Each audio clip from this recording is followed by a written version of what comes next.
Segundo, né? Segunda coisa, né? Daniel era um homem que tinha intimidade com Deus. O cristão precisa ter intimidade com Deus, né? Na oração, no conhecimento dele, da sua palavra, né? E também, por último, perseverança. Daniel era um homem perseverante, mesmo estando orando e ainda não havia chegado a ele a resposta da sua oração, mas a Bíblia diz que tardaram-se 21 dias, mas ele permaneceu orando. O cristão precisa ser perseverante, né?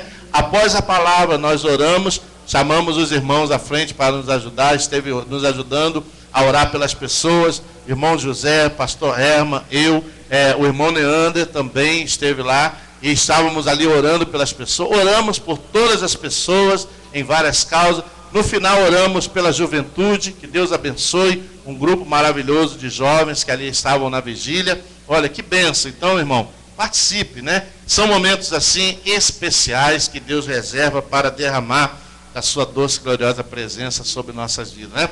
E eu disse lá para a igreja o que eu já disse muitas das vezes em outras igrejas que pastoreei, né? Muitas das vezes a pessoa pensa, pastor, a igreja está muito fria, a igreja está muito down, né? Precisa trazer um pregador aqui que planta bananeira, dá pulo, cambalhota para avivar a igreja.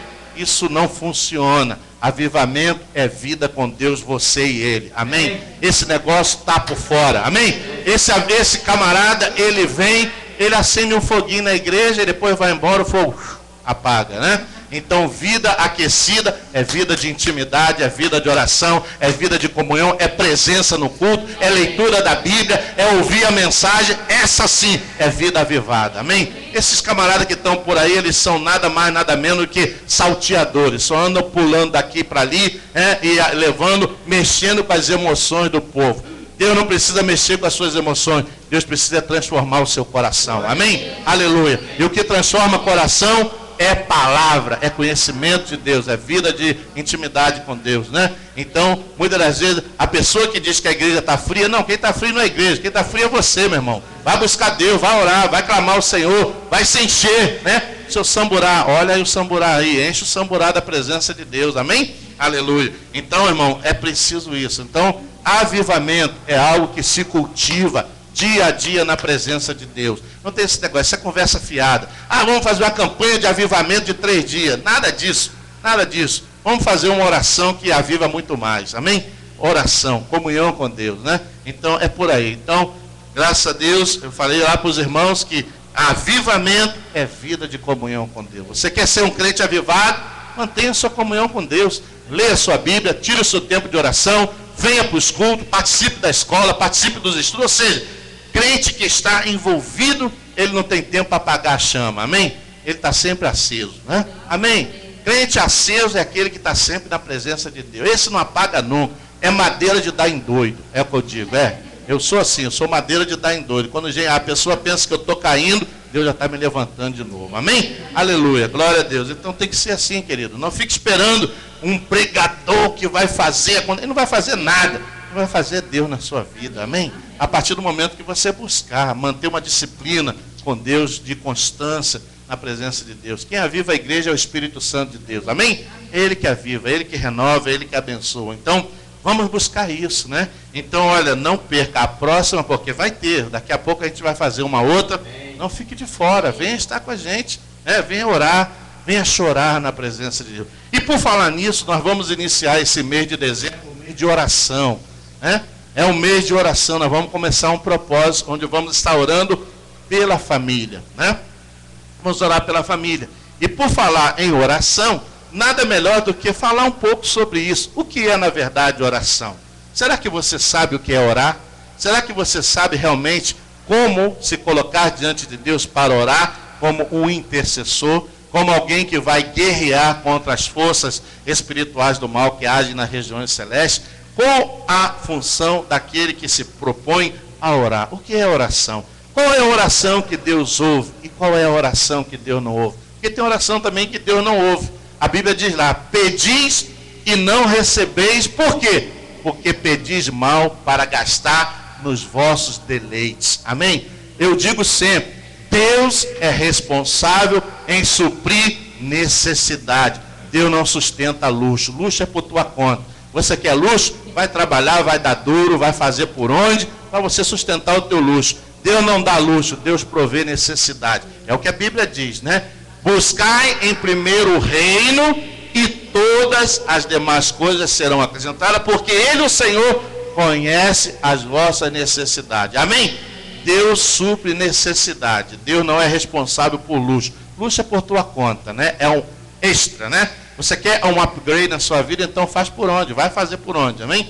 E nem sei se chega tanto, que a Bíblia diz, inútil será levantar cedo, repousar tarde, comer o pão que penosamente Eclesiastes, porque aos seus amados Ele dá enquanto dorme. Descansa no Senhor. Enquanto você serve, enquanto você trabalha, né? Tem muita gente que anda correndo atrás da bênção. Não precisa correr atrás da bênção, não. A bênção de Deus vai chegar a você onde quer que você esteja. Amém? É Deus quem vai mandar, né? Tem muito crente por aí, caçador da bênção perdida, né? Aí o anjo chega lá na igreja dele, trazendo a bênção, ele não está presente, ele leva de volta, não é verdade? Então, meu irmão, Deus vai te fazer florescer no lugar que Ele te colocou. Amém? E fica tranquilo quanto a isso, né? Não anda por aí correndo atrás disso, daquilo, aquilo outro. Isso é tudo coisa passageira, né? Isso é o que a Bíblia diz, infantilidade espiritual. Meninos agitados correndo de um lado para o outro, né? A melhor coisa para você conhecer Deus está aqui, ó. Palavra de Deus. Quer conhecer Deus? Leia a Bíblia. Leia a Bíblia. Você vai conhecer Deus, Deus vai falar com você. Ah, pastor, eu queria tanto que Deus fale. Ele fala comigo toda vez que eu abro a Bíblia, toda vez que eu leio. Deus fala comigo, amém? Então é assim que se conhece Deus. Não pense que você vai sair por aí caçando. Ih, mas é um fulano beltrano que faz acontecer. Faz nada. Teatro, né? Tudo comprado, paneprado, tudo combinado, né? Tudo armado, né? Deus quando usa de uma forma especial, amém? Porque quando Deus opera, Deus não deixa nenhuma sombra de dúvida, né? Porque a Bíblia diz, Deus não é espírito de confusão, amém? Aleluia, glória a Deus. Vamos então falar um pouco sobre isso. Quero convidar você a abrir a sua Bíblia lá no livro de Filipenses, carta de Paulo aos Filipenses, capítulo 4, apenas o versículo 6, para a gente falar um pouco sobre isso.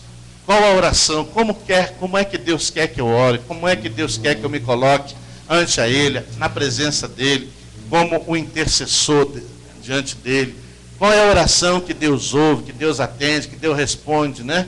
Vamos falar um pouco sobre isso, sobre momentos em que pessoas na Bíblia oraram e Deus realmente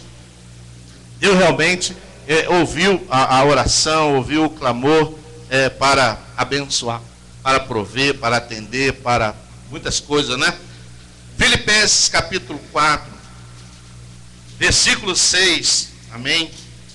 4 de Filipenses, Filipenses capítulo 4, versículo 6, diz assim, você encontrou, amém? Amém.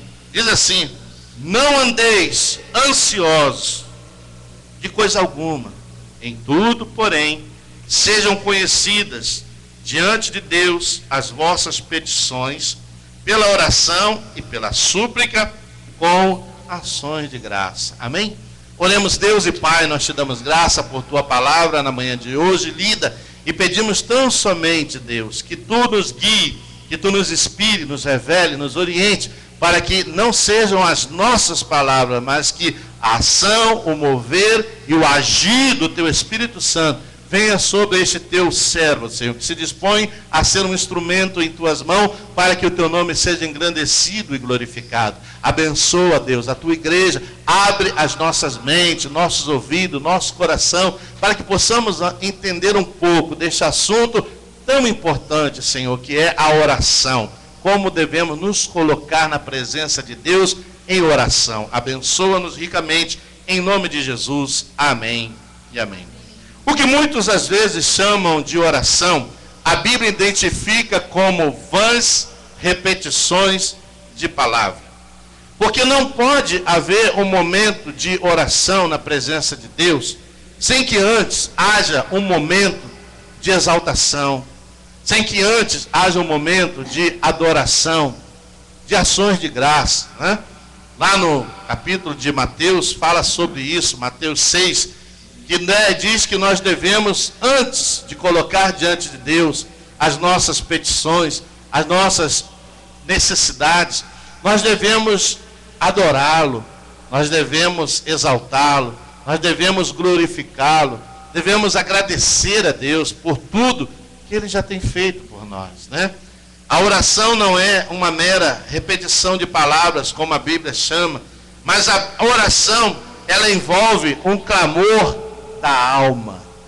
Ela envolve o clamor do fundo de um coração contrito na presença de Deus. E assim é que vamos dar a conhecer a Deus as nossas necessidades. Então, a oração é necessária. Muitas das vezes nós pensamos assim, mas Deus é onisciente, onipotente, onipresente. Ele sabe de tudo que eu preciso. Ele sabe sim, mas você precisa orar por isso. Precisa colocar diante dele essa necessidade, essa causa. Em algumas passagens bíblicas que vamos mencionar nesta manhã, você vai ver que essas pessoas, elas foram ouvidas por Deus, elas foram atendidas por Deus, porque a sua oração foi uma oração de clamor de alma. Foi uma oração de clamor do fundo de um coração contrito, rendido, entregue, submisso a Deus, reconhecendo Deus como Deus Todo-Poderoso, reconhecendo Deus em toda a sua grandeza, em toda a sua glória, em todo o seu poder e majestade, né? Muitas das vezes, nós vivemos uma época em que as pessoas andam tão apressadas, o seu tempo é um tempo tão corrido, a sua vida é uma vida já tão agitada devido à modernidade, devido ao compromisso, devido a deslocamentos, que as pessoas, elas acabam entrando nesse ritmo até na sua vida de relação com Deus.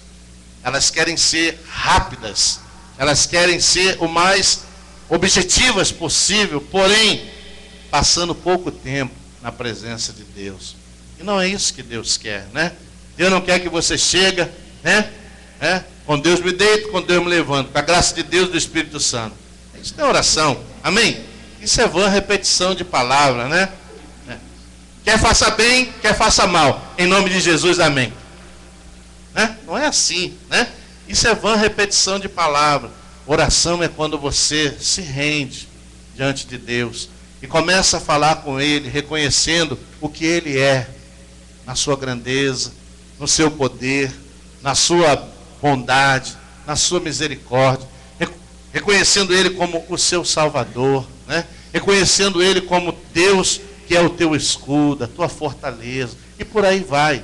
É você colocar-se diante de Deus, mas você saber que aquele tempo você vai dedicar a Deus, né? Você vai dar para o Senhor. É um tempo que você vai passar em uma comunhão com Ele, né? Não é aquela oração de micro-ondas, né? Não é aquela oração enlatada que se compra nas prateleiras do mercado. Não. Deus quer muito mais de nós, amém? Deus quer ouvir o clamor da sua alma. Deus quer ouvir o clamor do seu coração. E muitas das vezes, as coisas que falamos estão já dentro da nossa boca, na ponta dos nossos lábios, na ponta da nossa língua, e passa a ser uma oração automática, mecânica, onde você não consegue sentir que há uma resposta de Deus nesta oração, onde você realmente fala de uma maneira com Deus, mas não há uma maneira em que você sinta que realmente Deus ouviu a sua oração, o seu clamor. Por quê? Porque você apenas repetiu palavras, você colocou apenas, antes de qualquer coisa, de exaltar, de glorificar, de adorar, você já foi colocando de primeira mão as suas necessidades, né? Ah, Senhor, eu preciso de um novo emprego. Ah, Senhor, eu preciso disso, eu preciso daquilo. Não é assim que, né, as pessoas fazem normalmente? Mas não é isso que a Bíblia diz, né? A Bíblia ensina que essa oração, ela deve ser uma oração em que você primeiro entre na presença de Deus, mas exaltando, adorando, glorificando, reconhecendo o que Ele é para você, para a sua vida, a importância da salvação alcançada através de Jesus Cristo. Depois que você passar um tempo nesse processo de adoração, de exaltação, verter diante do Senhor as suas lágrimas. Porque quando há essa entrega, quando há uma rendição na oração, as lágrimas, elas brotam. elas vêm do fundo do nosso coração, porque é no nosso coração que estão as nossas dores, é onde estão as nossas dificuldades, é onde estão as nossas mazelas, é onde estão os nossos segredos que nós nunca contamos para ninguém. É dentro do seu coração que está oculto aquilo que você realmente é. Então, diante de Deus, você tem que descortinar o seu coração. Muitas das vezes nós não temos a coragem de fazer isso ante a uma outra pessoa, mas ante a Deus nós temos que ter essa coragem. Temos que dizer para Deus onde é mesmo que está doendo, onde é mesmo que está incomodando. Dizer para Ele realmente onde é a área da nossa vida em que nós precisamos ser tratados, onde nós precisamos ser restaurados, onde Deus precisa trabalhar um pouco mais para que a gente seja algo melhor na sua presença. Isso é descortinar o coração, isso é abrir o coração, isso é você render aos pés do Senhor. A Bíblia nos mostra algumas pessoas que oraram assim, com uma compulsão de alma, com uma rendição de vida, de espírito. Olha a oração que tocou profundamente o coração de Deus. A oração de Ana, uma mulher de alma afligida. Ana era a esposa de um homem chamado Eucana, que tinha uma outra esposa chamada Penina, e todas as vezes que eles subiam para oferecer o seu sacrifício ao Senhor, para adorar ao Senhor, durante todo o percurso, Penina, ela ia fustigando a vida de Ana. Ela ia humilhando, espizinhando, maltratando Ana. Por quê? Porque a Bíblia diz que até então Deus havia cerrado a madre de Ana e ela não havia ainda concebido um filho. E a maior tristeza de Ana era essa, não haver concebido. Mas a Bíblia diz que um dia, numa oração de alma afligida, de uma entrega total e plena na presença de Deus, Deus ouviu a oração de Ana. Será que algum dia você orou dessa maneira? Abra comigo lá a sua Bíblia em 1 Samuel. 1 Samuel, capítulo 1. A oração de uma alma afligida, de um coração realmente rendido na presença do Senhor. A Bíblia diz que Ana quase nem sequer conseguia falar, ela balbuciava as palavras. E palavras essas que saíam em meio a lágrimas constantes que eram derramadas. Eli, o sacerdote, por não saber e não ouvir o que Ana estava falando, ele a teve até mesmo por uma mulher embriagada e repreendeu Ana por dizendo: ô mulher, a essas horas do dia você já está embriagada. Ela estava embriagada sim, mas ela estava embriagada de Deus. Ela estava embriagada da presença de Deus, do toque de Deus. Ela estava cheia sim da presença gloriosa do Senhor, que estava ali recebendo aquela oração. Aleluia. A oração de uma alma afligida, a oração de Ana, está em 1 Samuel, capítulo 1. 1 Samuel, capítulo 1, versículo, a partir do versículo 10, diz assim, até o versículo 13. Levantou-se Ana, e com amargura de alma, orou ao Senhor, e chorou abundantemente. E fez um voto dizendo: Senhor dos exércitos, se benignamente atentares para a aflição da tua serva, e de mim te lembrares, e da tua serva te não esqueceres, e lhe deres um filho varão, ao Senhor o darei por todos os dias da sua vida, e sobre a sua cabeça não passará navalha.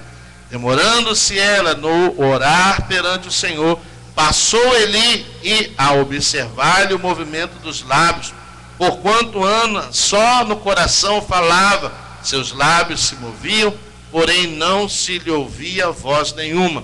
Por isso Eli a teve por embriagada. Amém? Que oração tremenda. Essa mulher sofrida, essa mulher que sempre trazia no seu coração, como a Bíblia mesmo diz, era uma mulher amargurada de alma, era uma mulher entristecida, era uma mulher que vez por outra ela estava sendo pisada, massacrada, humilhada por Penina.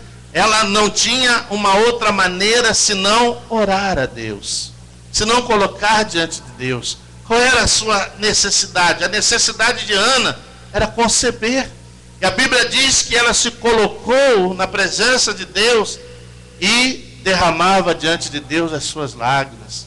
As suas palavras eram balbuciadas de um coração doído, de um coração sofrido, de uma alma angustiada, não sendo ainda até mesmo compreendida por Eli, o sacerdote, que ao passar e vendo-a naquele estado, chegou a pensar que ela estava embriagada, mas ela estava derramando a sua aflição, derramando a sua dor, colocando a sua necessidade real diante da presença de Deus. Uma oração como essa, meu irmão, não tem como Deus não ouvir. Uma oração como essa move com o coração de Deus. Nós vemos aqui nessa pessoa de Ana uma rendição, uma entrega, uma humilhação completa, né? Nós vemos aqui Ana passando esse tempo precioso na presença do Senhor. E a Bíblia diz que até mesmo antes da resposta da sua oração, ela disse: Senhor, e se tu me deres, eu o darei de volta a ti, né? Ela estava disposta, ou seja, demonstrando a ação de graça por aquilo que Deus poderia dar-lhe. E sobre ele não passará navalha na sua cabeça. Ou seja, ela estava dedicando esse filho para ser consagrado ao Senhor.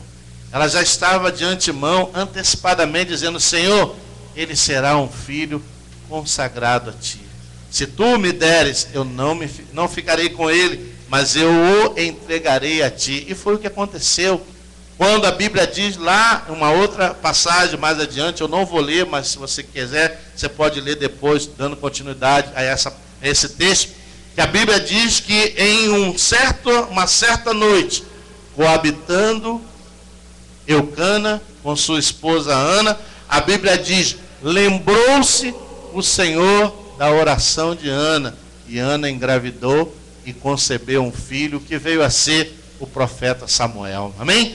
Então a Bíblia diz que Ana recebeu esse filho, cuidou dele, amamentou esse filho, e após o período de o amamentar, ela levou esse filho e entregou aos cuidados de Eli, o sacerdote, para que ele fosse instruído e preparado na palavra e no conhecimento de Deus. E sabe o que Deus fez, né? Deus acrescentou a Ana outros filhos e outras filhas. Amém? Aleluia. Que Deus maravilhoso, né? Nós temos aqui o exemplo, né? Desse casal abençoadíssimo, né? Que também pediu ao Senhor e Deus deu em abundância. Hoje tem 5 meninas correndo por aí pela igreja, não é verdade? Né? O Walter e a Suilã, né? Deus lembrou e deu com abundância, amém? Deu com abundância, né? 5 meninas correndo aí por aí afora, né? Então, Deus não só deu a Samuel, mas deu também a Ana outros filhos e filhas, né? Então, querido, essa é uma oração que Deus responde, que Deus atende, porque é uma oração de entrega. Ana, ela foi para adorar. Era o tempo em que o povo ia à presença, né, de Deus para entregar os seus sacrifícios, as suas ofertas e adorar a Deus. Ana foi disposta com o coração de adoradora, né? Então, meu irmão, você tem que aprender a adorar a Deus, né? Você tem que aprender a ser um adorador. E quando eu falo adorar, não é quando apenas estamos no templo louvando a Deus e você levanta a sua mão. Não, é no momento da sua oração, é no seu dia a dia, né? É na sua intimidade com Deus, né? Você adorar a Deus. Ana mostrou-se perante o Senhor com um coração